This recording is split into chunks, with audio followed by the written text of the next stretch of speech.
Hello guys, good morning. Another build by SkyActiv Piso Wi-Fi, powered by Wi-Fi 5 PC version. So this is our client side. Meron tayong apat na tab, yung dashboard, movie, e-load, and logs. So sa dashboard, yan ang makikita natin. Meron tayong bandwidth monitor. Yan. Dito lumalabas yung pumapasok na internet sa atin, client. Then ito yung ating time. Pag nag-insert coin tayo, meron tayong time na naka-display. Then meron din tayong voucher. Kung gumamit tayo ng voucher, andyan din yung voucher. Then ito yung ating insert coin sa gitna. Ito yung modern theme nila. Then dito sa side na to, dito mo makikita kung ilan yung sub-bendo mo. So as of now, kasi PC version tayo, isang sub-bendo lang muna yung nilagay ko. So ito yun. Then meron din tayong buy loads, then meron din tayong movie. So makikita natin dito, and ang isa sa features ni Wi-Fi 5 yung movie. Offline movie, pwede kang mag-watch ng tutorial. So dito sa aking build na to, tatlo yung naka-install na movie. Meron tayong web development design. So kung gusto nyo matuto ng web design, meron tayo dito.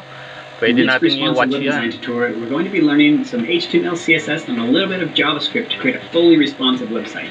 We're going to be building everything from scratch, so we're not going to be using any CSS frameworks or anything of the sorts, and we'll be doing a little bit of JavaScript for our mobile menu navigation as well. Yun, nakikita nyo. Then, etong isa naman, para sa mga responsive website, yung pwede sa PC, pwede sa cellphone, siya nag-a-adjust. You're going to learn how to create responsive websites using CSS, and this is something that you have to look into before you start creating websites today.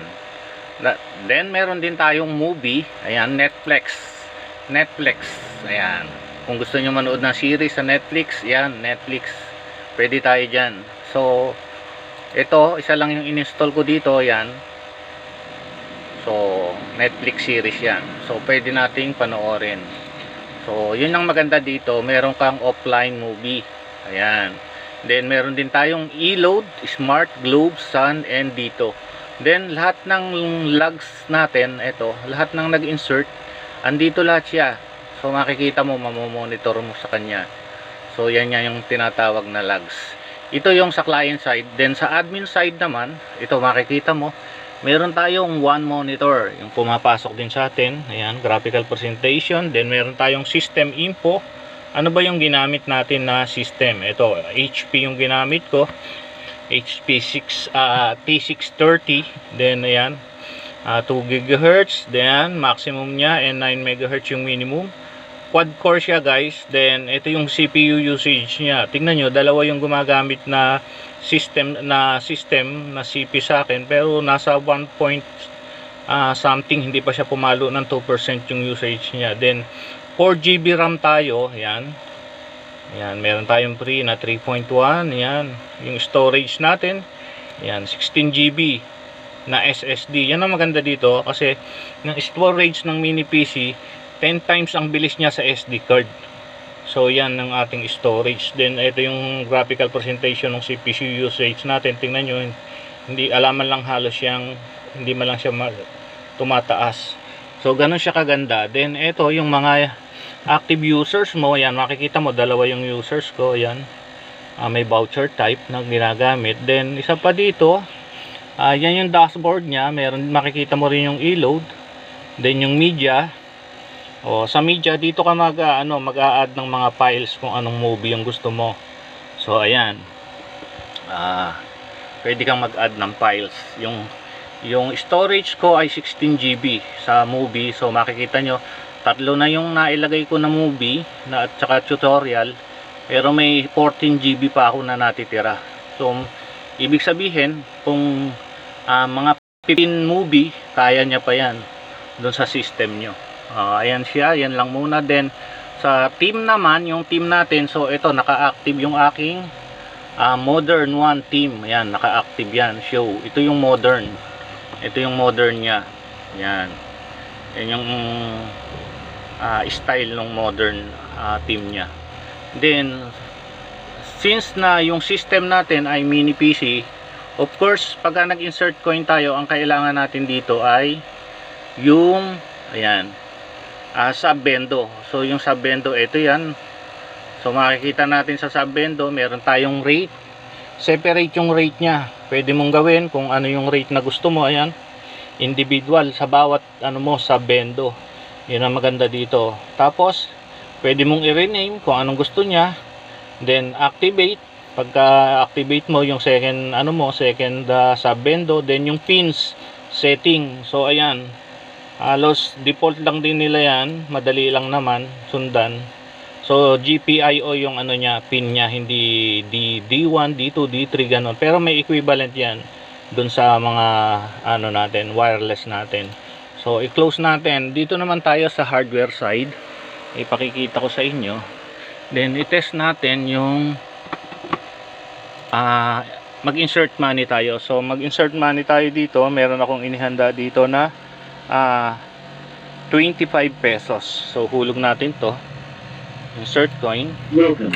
So Please ayan, insert coin. Thank you. 25 pesos. Ihuhulog natin. Ito yan.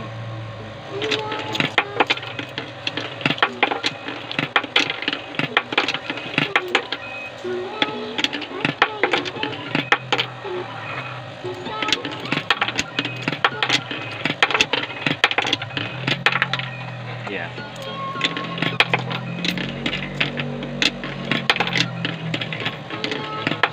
Pag ayaw pumasok guys, babaliktarin nyo lang yan. Ayan, papasok yan. Ayan. So ayan, pumasok lahat. So check natin yung credit natin. Yan, 25 pesos, sakto yan, accurate siya. So extend time lang natin kung gusto natin magka-internet. Yan. Ayan, makikita nyo, meron na tayong internet 4 minutes. Then pwede na tayo mag-YouTube dyan. So sa YouTube naman, nakita natin, ito yan. So yan siya. Pwede tayong tingnan natin kung gaano yung kabilis yung response niya.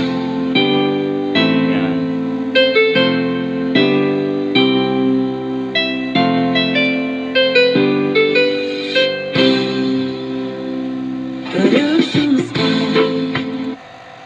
Oh, ayan. Ganyan siya kabilis mag-response. Ayan. So may internet na tayo. Once na nag-insert coin tayo, ayan, may internet na tayo. 4 minutes. So ayan. So yan siya. Skip ads lang natin. Then post na natin yan. Then dito tayo sa hardware. So ito na yung hardware ko. Pinaka-subbendo. So ito, sinabi ko nga sa inyo, HP yung mini PC ko. T630. So ito yung storage ng mga movie natin saka tutorial, yung kasama yan. Then naka 5B5 tayo, bilang 22. Then yung box natin, quality box, ang ganda ng sticker, ang ganda ng pagkakagawa, malinis. Then ayan yung pinaka front nya. Standard din sa build nung iba. Meron tayong LED panggabi, then meron tayong running light. Pagka nag-insert coin, magbi-blinking yan. Then anti-hook yung ating coin slot, universal coin slot. So ganun lang siya kable guys, napakaganda niya. Then ito subbendo to. Ang maganda sa mini PC kang mag-add kahit ilang subbendo.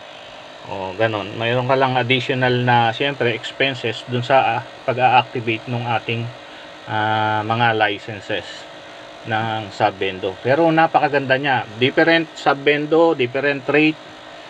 Pwede sila manood ng movie offline, mga tutorial, pwede mo yung i-upload. Kaya makakatulong to sa mga estudyante kung mayroong gustong matuto na mag website development, upload nyo ng website development. So ganun siya. So that's all siguro for today.